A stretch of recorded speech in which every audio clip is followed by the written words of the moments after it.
Bismillahirrahmanirrahim. Assalamualaikum warahmatullahi wabarakatuh. Alhamdulillah. Alhamdulillahilladzi arsala rasulahu bil huda wa dinil haq liyudhhirahu 'ala dini kullihi wa kafa billahi shahida. Wa la ilaha illallah wa sallallahu Muhammad abduhu wa rasuluh alladzi la nabiyya ba'da. Allahumma sholli 'ala Muhammad wa ali Muhammad kama shallaita Ibrahim al-Ibrahim fil alamina innaka Hamidum Majid. Wa qala Allahu ta'ala fi kitabihil karim, a'udzu billahi minasyaitonir rajim. Ya ayyuhalladzina amanu kutiba alaikumus syiyam kama kutibal ladzina min qablikum la'allakum tattaqun. Wa qala Nabi Muhammad sallallahu alaihi wasallam, man shoma ramadan imanan wa ihtisaban kubarallahu ma taqaddama min dambi. Wabilah bermakmullah, segala puji hanyalah milik Allah Subhanahu wa Ta'ala, dan sudah sepatutnya lah kita selalu dipanjatkan rasa syukur kita, yang mana Allah Subhanahu wa Ta'ala sampai detik ini masih memberikan kepada kita berbagai macam kenikmatan. Di antara nikmat yang prinsip yakni nikmat iman dan nikmat Islam, sehingga dengan kenikmatan itulah alhamdulillah kita disampaikan ke bulan Ramadan, bulan penuh kemuliaan, bulan penuh berkah, bulan diwajibkannya kita umat Islam yang beriman melaksanakan saum sebulan lamanya. Bulan yang sungguh luar biasa. Bulan diturunkannya Al-Quran sebagai hudalinas, petunjuk bagi kita, bagi manusia. Bulan yang di dalamnya ada satu malam yang wajib dikatakan malam Lailatul Qadar, malam yang lebih baik daripada 1000 bulan. Artinya, manakala di antara kita yang melakukan kebaikan di malam itu, Allah Subhanahu wa Ta'ala akan memberikan pahala sebagaimana halnya kita melakukan kebaikan selama 1000 bulan. Masya Allah.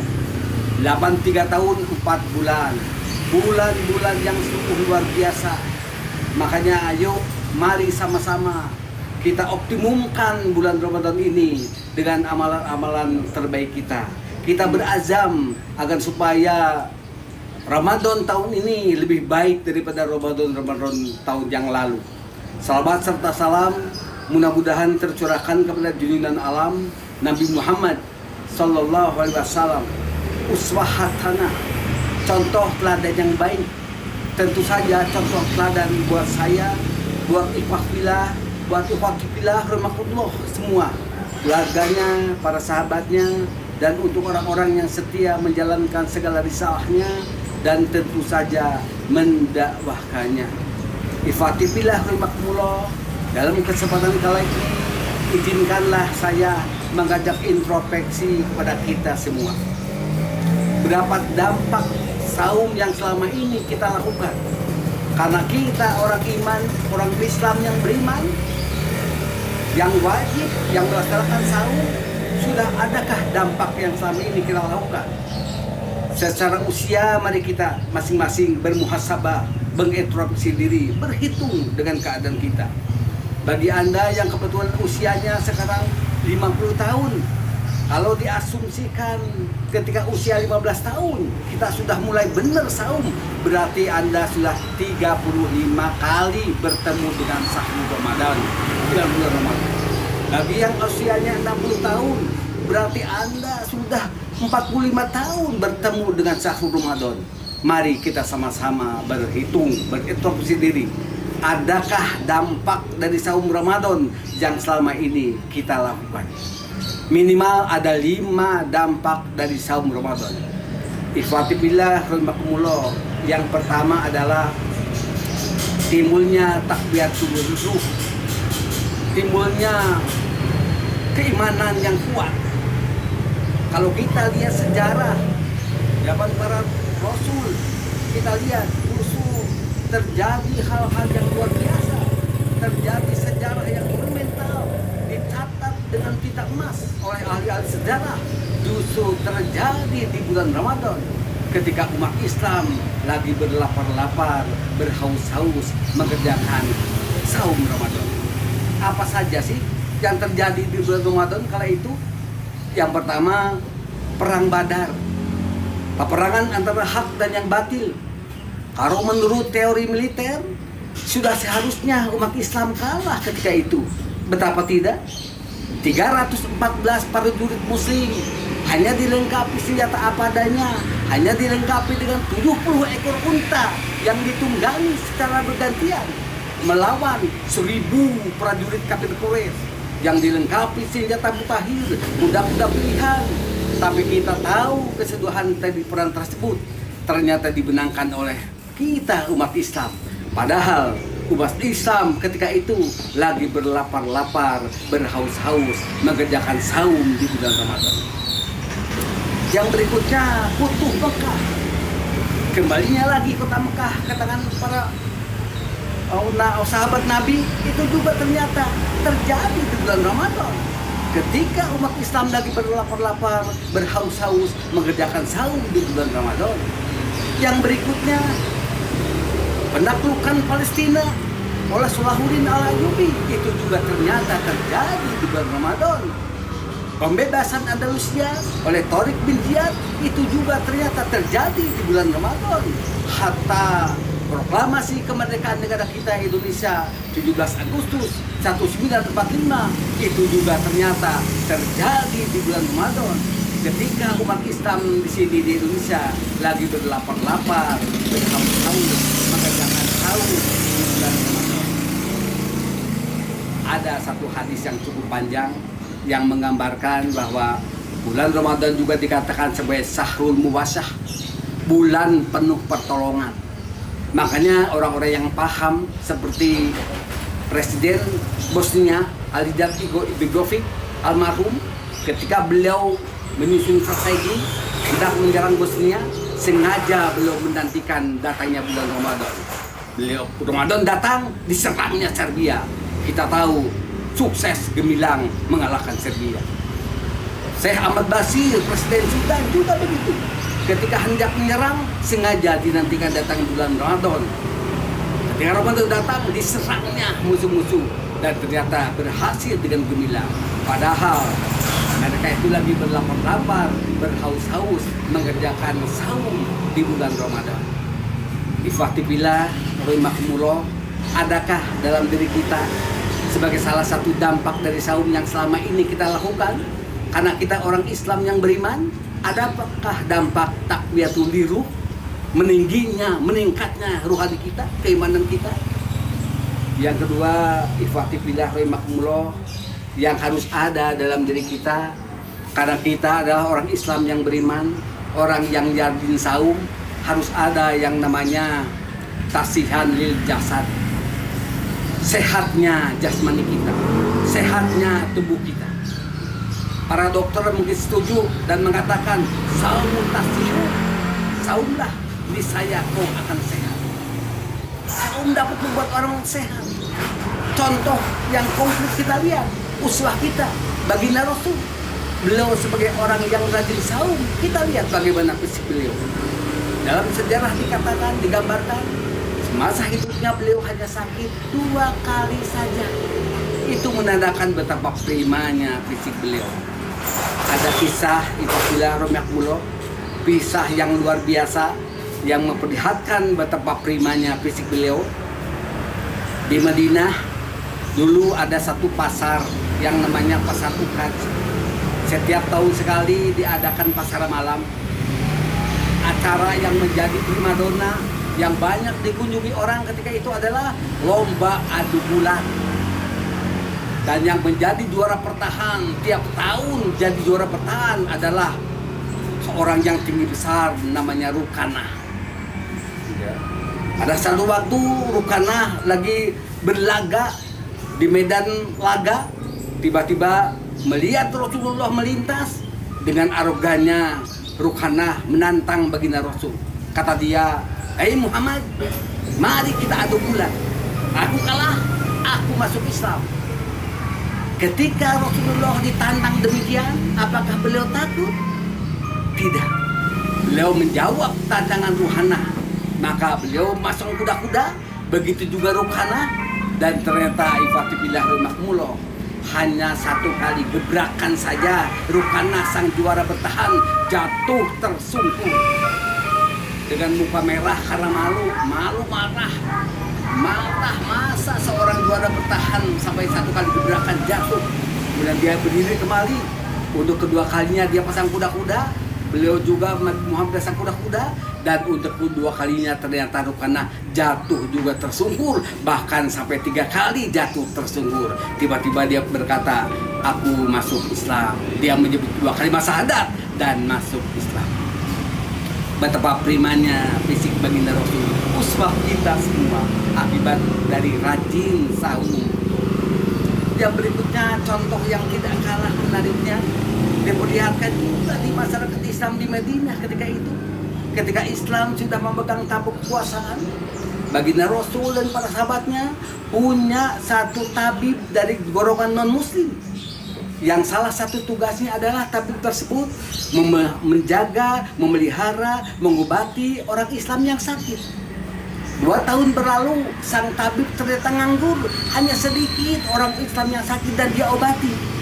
Dia malu, dia berniat untuk resign, untuk mengunturkan diri. 2 tahun dia tidak dapat kerjaan. Dia menghadap baginda Rasul, kalau dalam bahasa bebasnya begini, ya Muhammad, saya mau resign. Saya malu 2 tahun ikut Anda, kerja Anda, tapi tidak ada orang Islam yang sakit. Saya malu menerima gaji buta. Izinkanlah saya mengundurkan diri. Baginda Rasul tersenyum dan uswah kita ini murah senyum. Setiap keadaan beliau hadapi dengan tersenyum. Akhirnya beliau menjawab, ya boleh, kata beliau dalam bahasa Indonesia begitu. Tapi apa alasannya? Dia mengatakan kembali, 2 tahun saya kerja dengan Anda, tidak ada orang Islam yang sakit, tidak ada yang aku obati. Saya malu, izinkanlah aku mengundurkan diri. Maka diizinkanlah. Tapi sebelum pulang, sang tabib yang non-muslim balik lagi dan bertanya, ya Rasulullah, izinkanlah, beritahukan kepadaku rahasianya, mengapa umat Islam pada sehat, mengapa umat Islam jarang yang sakit. Baginda Rasul lagi-lagi tersenyum. Beliau menjawab, sesungguhnya umatku pandai memelihara perutnya. Perut umat Islam dibagi menjadi 3 bagian. 1/3 untuk makanan, 1/3 untuk air, dan 1/3 untuk udara. Makanya kau lihat umatku pada sehat. Dan itu ternyata rahasianya. Umat Islam adalah orang yang pandai memelihara perut mereka. Dan salah satu cara memelihara perut adalah dengan cara saum di bulan Ramadan, Masya Allah. Dan kalau kita lihat, ya, kalau kita boleh analogikan, orang Islam yang saum, yang rajin saum, kalau diibaratkan mobil, mobilnya itu mobil pribadi. Dari mulai Senin sampai Jumat dipakai kesana kemari beraktivitas. Ketika datang Sabtu dan Ahad, diistirahatkan, dipanaskan. Tapi kalau orang yang tidak pernah saum, ibarat mobil angkot. Kita lihat mobil angkot dalam tahun yang sama, tiap hari diperbudakan ke sana kemari dari penumpang, dan ketika malam ditembakkan ke supir yang lain dalam waktu yang sama, dengan kondisi tahun yang sama. Mobil mana yang cepat rusak? Watibillah rahimakumullah, adakah kesehatan yang ada dalam diri kita sebagai dampak dari saum yang selama ini kita lakukan? Yang ketiga, ifatibillah rahimakumullah, yang harus ada dalam diri kita, karena kita adalah umat Islam, umat yang beriman, yang jadin saum, harus ada yang namanya tarifan binimah, berkenalan dengan nikmat Allah Subhanahu wa taala yang kadang-kadang di luar Ramadan suka kita abaikan. Kita suka tidak peduli. Ketika Ramadan kita berkenalan dengan nikmat Allah yang sungguh luar biasa. Ketika kita saum, lapar, haus kita rasakan, ya, kerongkongan kering, perut melilit. Ketika azan berkumandang, cukup rasanya 3 butir kurma dan seteguk air masuk ke kerongkongan kita, nikmat rasanya. Dan memang ada hadis yang mengatakan ada 2 kenikmatan yang akan diperoleh orang-orang yang saum. Yang pertama kenikmatan di dunia, yakni kenikmatan ketika mereka berbuka. Yang kedua adalah kenikmatan ketika mereka bertemu dengan Rabb-nya Allah Subhanahu wa taala nanti di akhir kelak. Kenikmatan yang sungguh luar biasa. Ifafillah, adakah dalam diri kita kita lebih bersyukur dengan kenikmatan yang selama ini kita alami.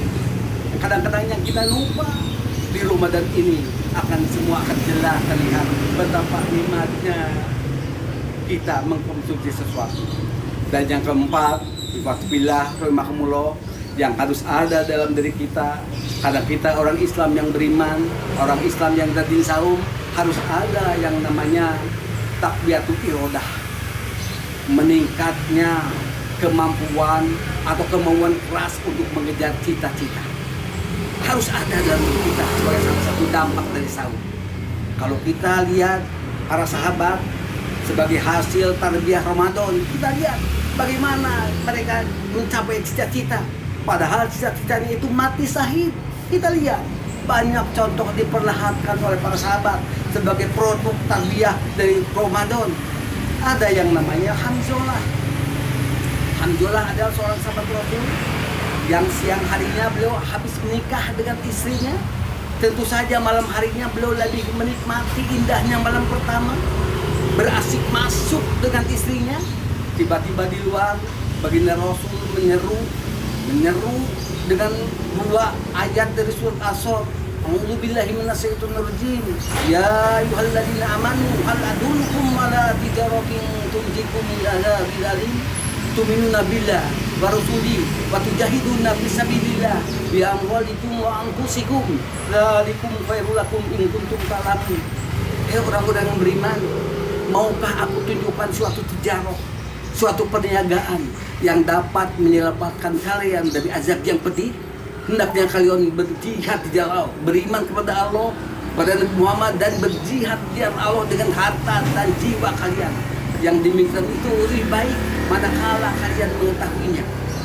Ketika baginda Rasul menyeru dengan ayat tersebut, Hamzah yang lagi asik masuk dengan istrinya, tiba-tiba beliau loncat dari ranjangnya, mengambil baju perangnya, mengambil kuda perangnya, menyambut seruan Rasul.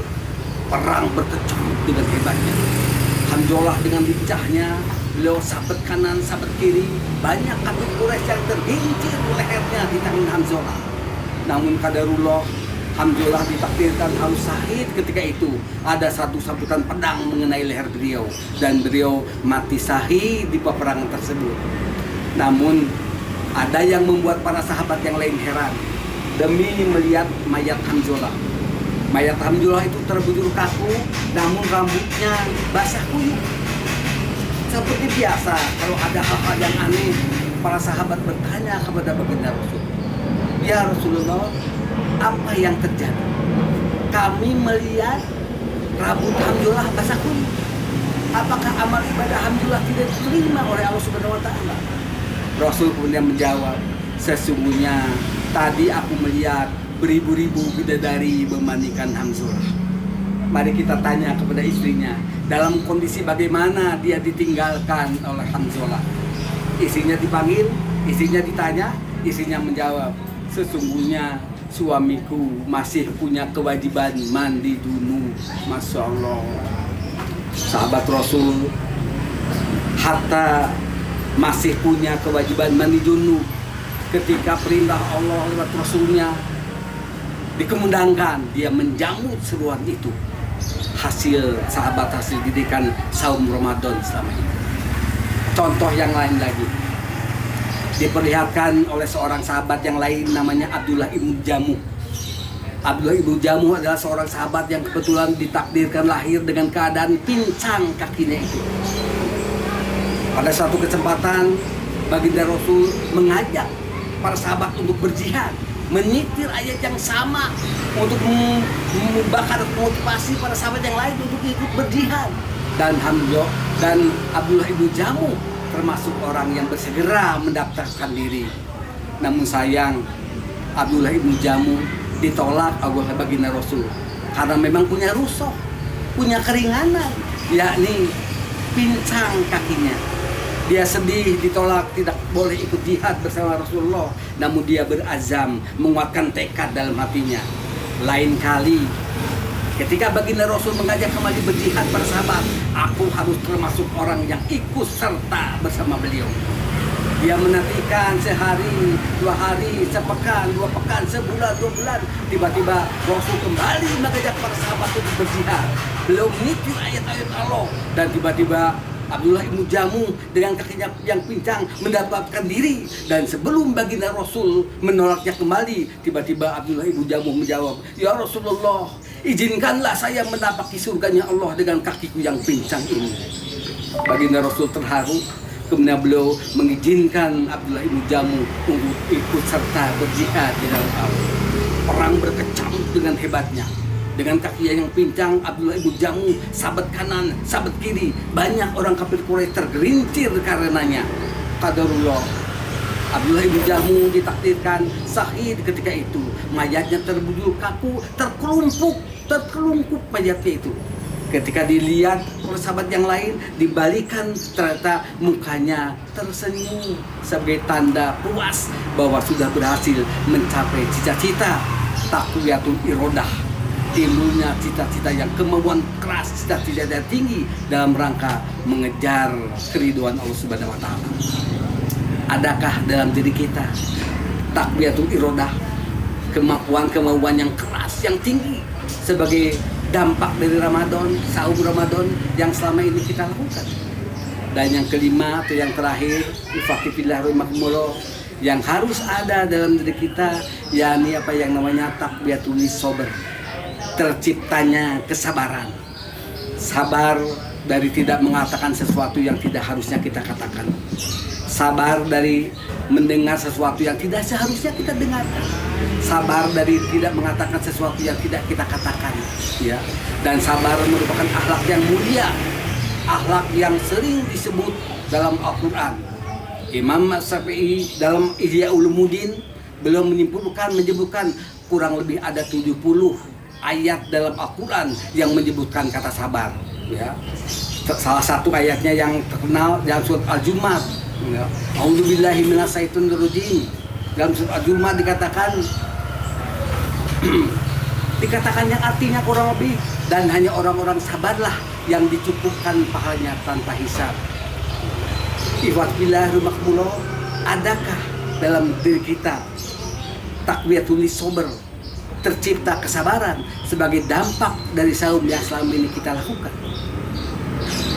Kalau tidak ada, haruslah kita introspeksi diri. Pasti ada yang salah dalam diri kita, ya. Tadi saya ulangi, ada 5 hal yang harus ada. Yang pertama adalah tasihan taqwiyatul liruh, meningkatnya keimanan kita. Yang kedua, tasihan jasad, timbulnya kesehatan jasmani kita. Yang ketiga adalah taqwiyatul irodah, timbulnya kemauan keras untuk mencapai cita-cita. Yang berikutnya ada taqwiyatul sabr, terciptanya kesabaran. Kita harus sabar, ya. Dan yang kelima adalah harus ada yang nama tasihan takbiratul binikmat, berkenalan dengan nikmat Allah yang selama ini kita lakukan. Ifatibillah rahimakumullah, kalau kita dengarkan, perhatikan kelima paparan yang saya tadi paparkan, ada korelasi yang jelas, ada benang merah yang kita bisa sambungkan antara saum Ramadan, saum dan jihad, saum dan amal soleh, saum dan momentum luar biasa, ya, zaman para sahabat dulu. Tapi kalau kita perhatikan zaman sekarang, kadang-kadang begitu jauh hasilnya yang diperlihatkan oleh orang-orang Islam saat ini, ya.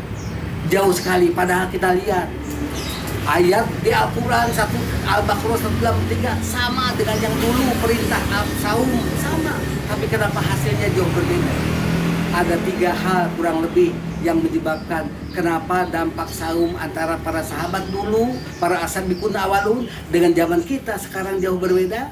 Yang pertama, zaman kita sekarang sebagian umat Islam ketika mereka memasuki saum Ramadan, melaksanakan saum Ramadan, tidak dilengkapi dengan akidah dan ilmu yang cukup.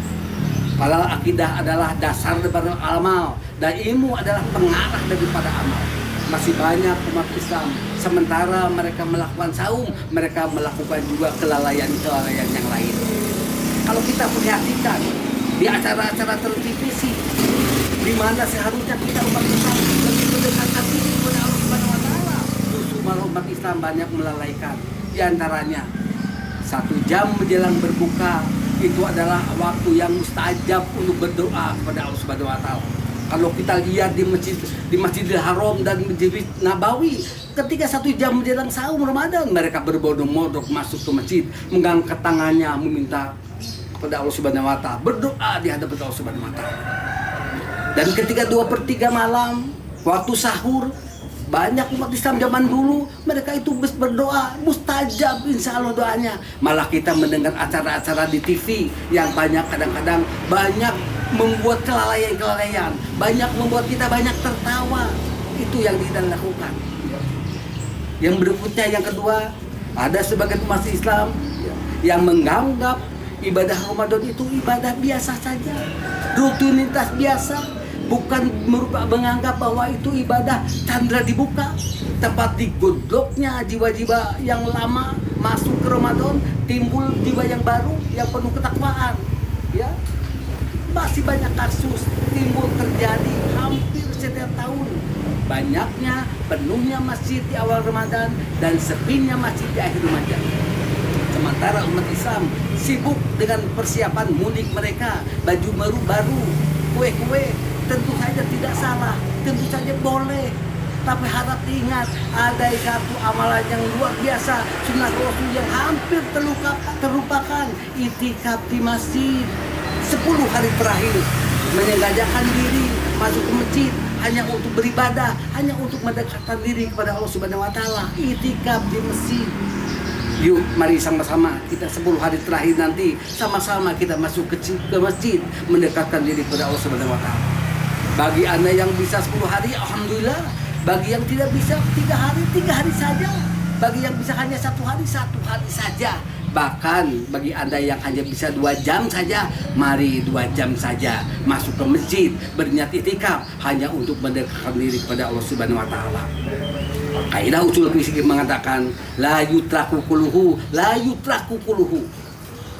Bagi Anda yang bisa mengerjakan semua, kerjakan semua. Bagi yang tidak mengerjakan semuanya, jangan ditinggalkan semuanya.